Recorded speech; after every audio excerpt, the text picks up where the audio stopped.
you are an entrepreneur, a professional, a speaker, or a coach, and although you've come a long way, it's time for you to take it to the next level. We've got you.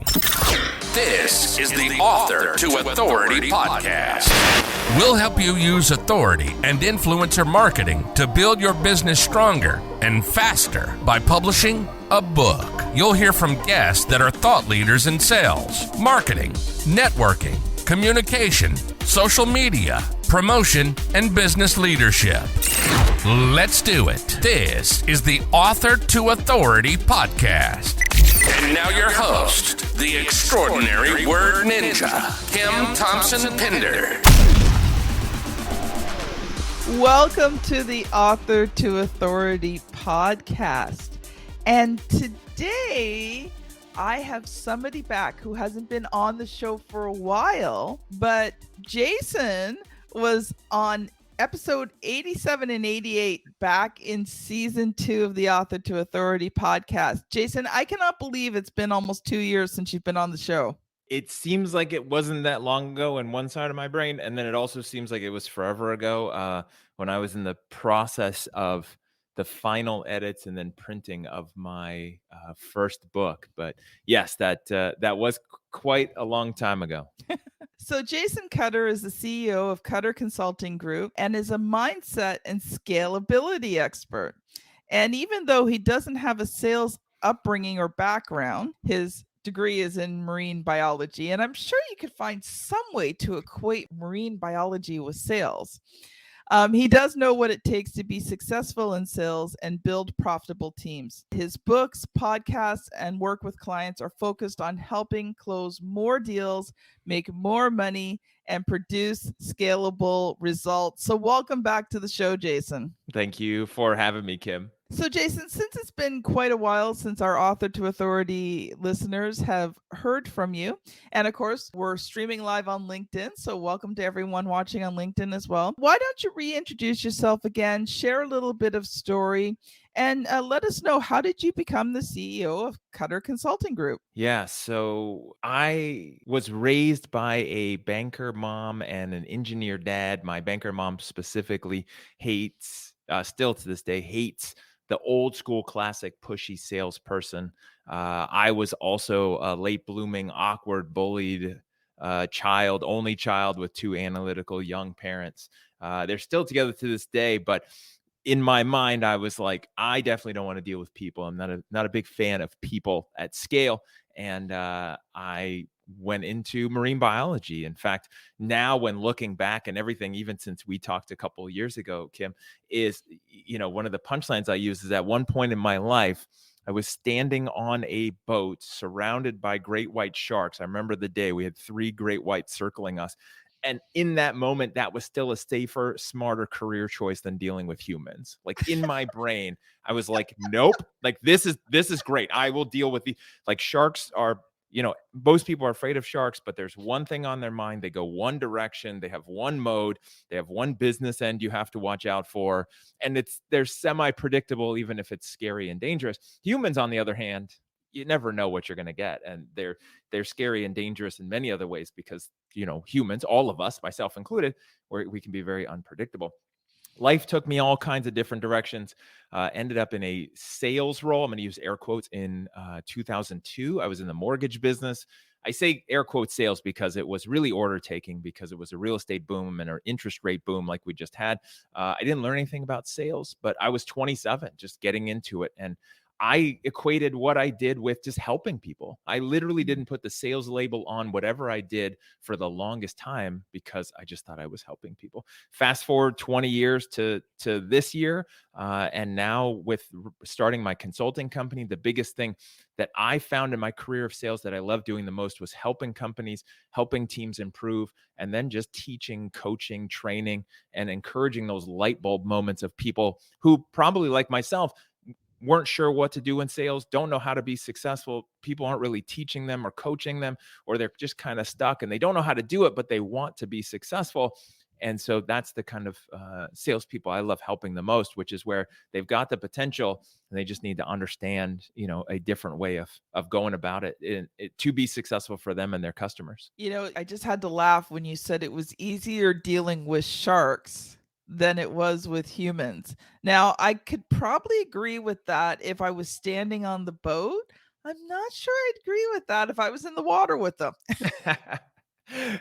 Definitely not. I mean, they're obviously they have the advantage in the water because that's their home court, and that's where we get in trouble because we can't move as fast. But either way, it's still predictable, right? Like I see a bunch of people who are in the water with them, and nothing bad happens because there's one business end to deal with, unlike humans. Well, and the other thing with sharks too is if they're not hungry and you're not threatening them, they're not going to do anything to you. Yeah, and here's the biggest thing, and this is what I realized because for the longest time I didn't talk about the marine biology degree, and just my windy path because I was kind of ashamed because I didn't follow the standard American dream path of getting a degree, getting a job, being in that that thing that doesn't exist anymore at scale anyway. And then for the longest time I didn't want to mention the marine biology and the sharks when dealing with sales and teams, because obviously there's a negative connotation of sharks as salespeople. But the biggest thing that I realized is that there's over 400 species of sharks, but there's only about a dozen or so that are dangerous to people and only a couple that really can do much harm. Otherwise, they're dangerous, they bite, and then they move on, which means most of them are not harmless. And they actually provide a very important function in the ecosystem. If we didn't have sharks, keeping things healthy and clean, it would be a mess. And then I started to compare that with salespeople as well. As there's millions and millions of people in sales, there are a small minority that cause the problems, that do the bad things, that don't care about people. But there's so many people in sales or people who want to be in sales that could do a lot of good, valuable service for their customers. But again, it's just a bad reputation, right? It's an inappropriate, unfortunate reputation for both sharks and salespeople when they both can be very good, especially when it's, understood. I can relate to your story. I mean, I did not take a traditional path into business. I was, I got out of high school. I was married when my 20, had my first kid when I was 20, my second when I was 22. My route to sales was through network marketing for many, many years. And then I fell into becoming a publisher. So one of the things I think is important in sales is that we don't negate the importance of our own stories in terms of the selling experience. It's those things that made us who we are today. And I think, you don't have to have this amazing sales story, quote unquote, to be good in sales or even use your story, as part of the sales experience, which is one of the things we're going to talk today about. You want to talk about reasons not to focus on the sales experience. So just before you do that though, because, I think the last time we talked, like you said, you were getting your book out, but you've got a podcast now too. Yeah, and I had a podcast early on, even when I was on yours, and I've just continued. I've taken a couple of season breaks, if you will. It's always been a 5-day-a-week podcast, and then I ended up with 3 podcasts at one time, and so I scaled the 5-day back to like 2 days. So I was averaging about 3 to 4 days a week in podcasts, and then consolidated down to 1. But yeah, the Authentic Persuasion Show is the main podcast that I focus on. And again, anything sales leader, business, it's just, I have different focus on each day of the week just to help people in different ways because, so many people out there either leading a team or they're in a sales role. And it's like, how do I win? How do I succeed at, like you said, being authentic and telling your story and being who you are instead of trying to pretend. I see so many people pretending to be the salesperson they think that they're supposed to be in order to win in sales. And A, it's usually gross. And B, it's not authentic. And so it doesn't work and people can see through it, which makes it feel even more gross and wrong, which then just makes it harder to sell. So it's just like this vicious cycle to stop. When we're done here, Jason, I might have a couple of really, really amazing guests who are clients of mine that I think you have to have on the show. One of them, Larry Levine, his book, Selling from the Heart. Yep. Another good friend, Mike Garrison, just released his book, Can I Borrow Your Car?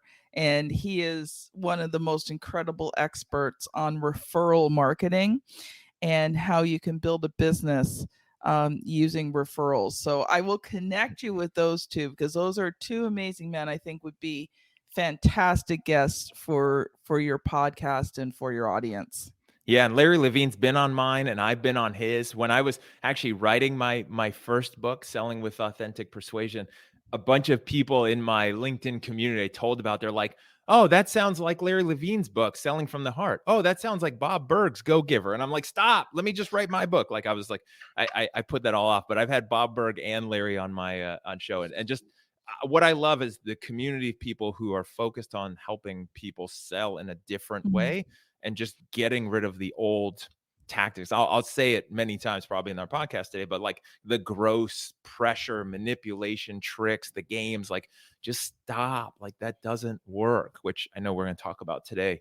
What does work. Because Larry's my client, I've had him on the podcast, and Bob Burg was the first guest on the Author to Authority podcast. So that's two amazing men, obviously.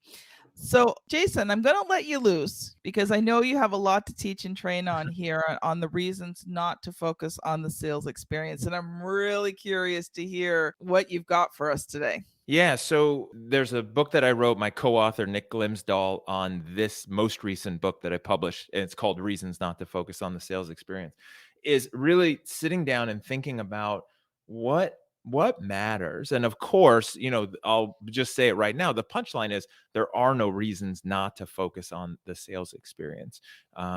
So many companies out there are just stuck in the mode, or people who end up in sales, or even people like I think about, the makeup of your audience and the people who might be tuning in, which is people who write a book or want to write a book and get it out there as an authority piece in order to then, get clients, whether it's consulting, speaking, coaching, things like that, or just growing their business or having something that separates them from others. It's why I wrote my first book. And so many people think sales is about the tricks and the games, the numbers game, right? Where it's okay, well, I just have to have this many appointments, and I have to, if I call this many people and send thousands of emails, I'll be able to get the clients. And some of that's important from a activity standpoint, right? You can't just sit on the couch and think positive thoughts and meditate on it, hope that business is going to come to you, right? Like that. It's not a field of dreams.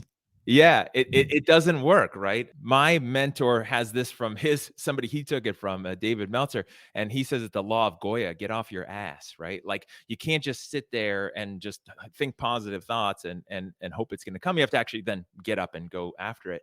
But I think one of the big things is that a lot of people in sales just think it's the old way to do it.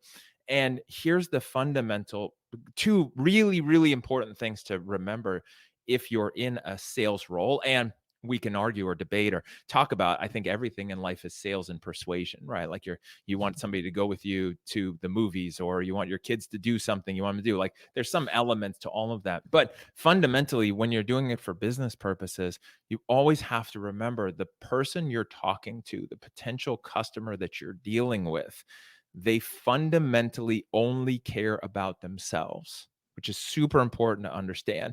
Humans have the natural tendency to see themselves as the center of the universe, right? That everything revolves around them.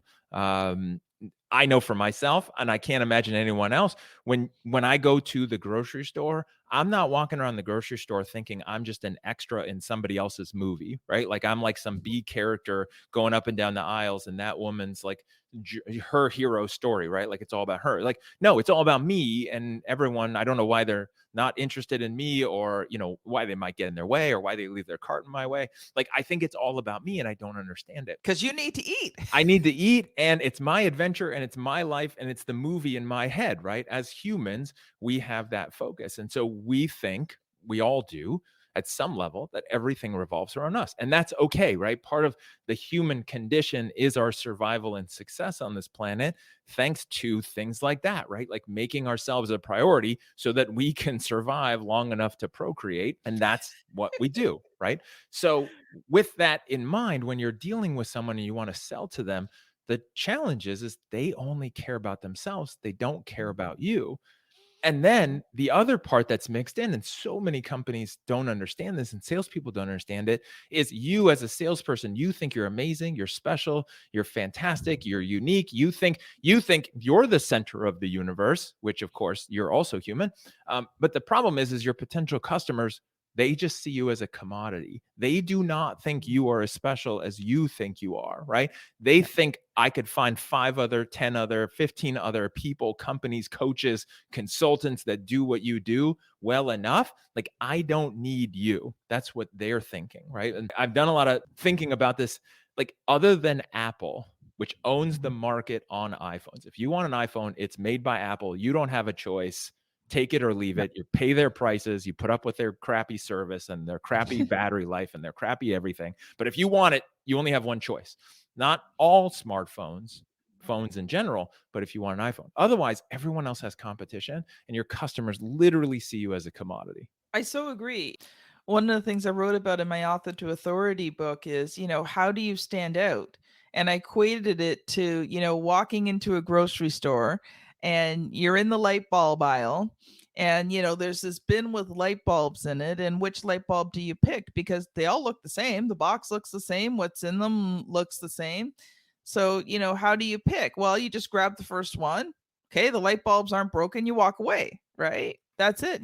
So how do you stand out? You have to stand out if you want. I think visibility is the key to at least getting a person's attention so that you can show them that you are a different type of salesperson that does truly care about them and their needs. Yeah. And one of the biggest things I still see as a constant way that people are making it difficult on themselves from a marketing, a branding, and a sales standpoint is the thought and not being able to understand what your role really should be from the marketing to the sales, right? Posting on LinkedIn to what you're saying to potential clients, to what you're emailing, what you're messaging. Again, we go back to what I started with, which is everyone thinks they're the center of the universe. They think they are the hero of the story. Nobody goes through life wanting to be like one of the mushroom guys or one of the turtle guys. Everyone thinks they're Mario when they're playing the game in their life. And when you play video games, you never play like a third character who's going to die. You play the main character. The problem is when someone's in sales, when someone is an authority, when someone thinks they have the solution and they're amazing and everyone should want it, they're in hero mode as well. And the problem is you can only have one hero in the story. And the short version of this, and I do a longer one with the trainings and the keynotes, but the short version is there's a hero, there's a sidekick, and there's a villain. If you're not careful from a sales perspective, people will put you in the non-hero buckets, right? The sidekicks and the villains. If you want to stand out, if you want to get the attention you're talking about for something that's a considered purchase, not a light bulb or paper towels or sodas, right?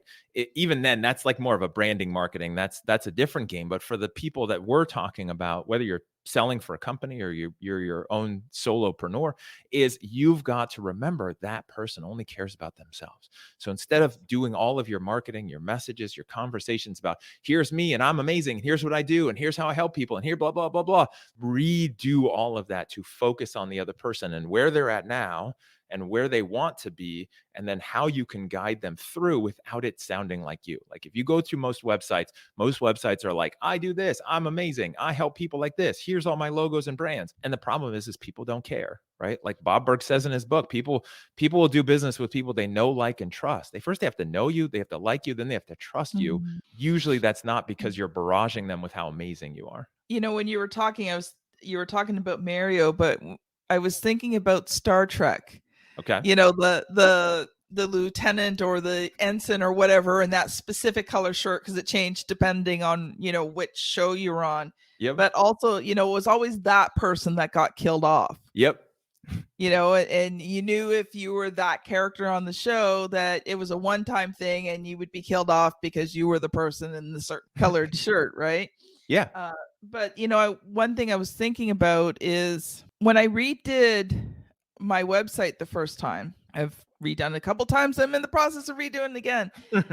I actually wrote my bio to the person who was reading it. The bio wasn't about me. I made my bio about them and then used my experiences in life to help them with something. And I've actually written people's bios that way, because when somebody reads a bio, you read, I am the blah, blah, blah, blah, blah, and they don't even finish it.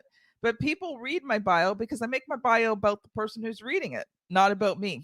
Yeah. And the key is you and I are not saying those things aren't important, right? The credibility, the trust things, the social proof, the testimonials, all that stuff is important. The problem is people don't care about those first. I built a sales model and I work on it with teams and individuals to kind of shift the focus of, instead of just talking about yourself first, you've got to deal with the other person and where they're at, what they want. And then at some point, at the right point in the process and conversation, now you can talk about yourself and why you are the authority and why you are the guide and why you are the mentor that can help them get to where they need to be. But in the beginning, they don't care about your credentials. They want to know how you're going to help them, and it's all about them. And I love that when you write that. I see that on LinkedIn a lot, where there's just bios that people fill up their 2,600 words, and it's like all about them and all of their amazing stuff. And I'm like, I got it. You're amazing, right? But like, why do I care? Why should I care? Why does it matter to me? And that's the question that, most bios don't necessarily answer. Mm-hmm. So what would be your suggestion on some ways that, if you're in sales or you own a company and you have to sell, how can you make it about the other person? Well, I think that the first part is you have to be intentional. The first step of the 12 steps is always the hardest, right? Admitting that you have a problem. And I always joke about that, but it's true, right? Because again, if not careful, we all as humans will just be on autopilot. We will do what we think is right, and we will sell in that mode. We will think we're the hero and sell in that mode. And then we will also sell to everybody like we like to buy, because we is subconsciously want to follow the golden rule, and we think we want to treat other people like we want to be treated. So I'm going to sell to you like I like to buy. And then when that happens, it's really ineffective as well. So the first part is being aware of that, right? Like I work with so many people where that's the big challenge. And then once you're aware of it, a lot of stuff becomes easier, because now you can extract yourself from autopilot, especially if you're a solopreneur and you've never been trained to sell, you don't know how to sell, and you think you know what sales is, or you want to do the opposite of what you see in Boiler Room and Wolf of Wall Street. And so you don't want to be that person. And so you just kind of wing it. That doesn't work either. But you want to have a process. You've got to be able to build some rapport, ask questions, go into discovery mode, use empathy, active listening, and really spend time getting to know what somebody wants and why they want it. And then where is that intersection with you? Right? With whatever you're selling, where is that? And do that first. Build your process where it's not about me telling you how amazing I am, right? Like this is about me trying to figure out, can I help you? If I can help you, what might that look like? Now let me talk about myself, and then let me talk about the solution, and then let's move forward. I so agree, Jason. I want to switch gears here, because you've written, you had your first book coming out the first time you're on. You just said about another book. Yep. So let's talk about your books for a couple of minutes. So share us a little bit more about that journey. So first one was brutal and painful. Just being honest. I actually had someone helping me and guiding me as a coach through the process. That first one I wrote pretty quickly. And that was about 55,000 words. Read it a few months later and then threw it away because it was garbage and soulless in my mind. Not just being overly critical, but just like I read through, I was like, what is the point? This is a mess. Threw it away, rewrote it from scratch a second time, and then went through a very long editing process, because the challenge I had was not knowing when to just stop. If I could do it all over again, I would probably change most of it anyway because of what I've learned. But at some point, you have to just let it go. So that was a good process. Very excited to have it. Love having that book. It's just one of those things that I know sets me apart. I'll also say, because this is, it's not even a humble brag, it's just a exciting brag at this point. When I wrote the book, it was for authority, for business purposes, not to sell it by the millions and, go Bob Burg mode, right? So for me, it was a little bit different. Recently, that book, Selling with Authentic Persuasion, has been selected and is being used as the curriculum and course textbook for Utah State University's pro sales class. So right now, there's 75 college students going through a sales course at Utah State University, and they're using my book as the textbook and answering discussion posts. And tomorrow night, we're doing this on Monday. Tomorrow night, I have my third virtual Zoom session with the classroom. They're all in the class, and I'm doing some guest lectures from afar, and we're turning it into a certification program. And I never would have thought when I wrote that book that this is where it would go. And super excited to get it in the hands of more people, because a lot of people get into sales, they get kind of stuck in their way, or they get, in what they think works, whether it does or not. But to be able to affect the future of sales, right? Younger people, mostly younger people in this class who are just venturing out to go get professional sales jobs, to show them and guide them in a different way. What's so exciting is it's just, as a customer, I am self-centered because I want to have a better experience. And so really excited for that book and what's happened over the last couple of years. Well, congratulations, Jason. That is awesome. And I just wanted to mention to the listeners, we think of publishing our books and getting them out there, but for many of you, not everyone, but for many of you, the topics that you cover are taught in colleges and universities. And if you can make that connection. So Jason, let me ask you a question, because I've got a few of my clients who are doing that, who are making those connections with colleges and universities. How did you go about that? There's actually a association, a loose association for colleges with this kind of a program. And I had ended up actually, I didn't even know that existed. Somebody through LinkedIn had done a guest lecture for Oregon State University's program with Caitlin Gill. And then I saw their post and I was like, that would be amazing. This was a year and a half ago, almost 2 years ago. And so I reached out to that professor and I was like, is that a thing? Can I just pro bono, I just want to show up on Zoom and it would just be fun, right? Instead of doing a webinar, let's do a training for a class. And I did that like 3 times, and then found out about a network of other schools, and then just networked with different schools through LinkedIn. Some are very open-minded and willing to chat, and others are very closed-minded, especially in the sales world. They are very pay-to-play. They take corporate sponsors, and they don't let anybody but their paid corporate sponsors talk to their students. And that's the game that they play. Not right or wrong, but so many of them are just like, nope, we're not talking to anybody. We don't care. And so persistence and just getting to the right people who have the right mindset, playing the long game. I love the word that you use, persistence, because you can't quit when you get the first no. Yeah.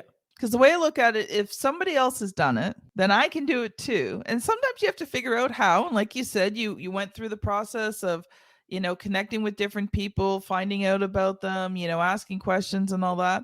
So I think that is amazing. So we are just about out of time, Jason. How can people connect with you, and how can they get your books? Connect with me. If you're watching this on LinkedIn, just send me a connection request. We'll chat on here. I do a lot of the regular engagement on LinkedIn.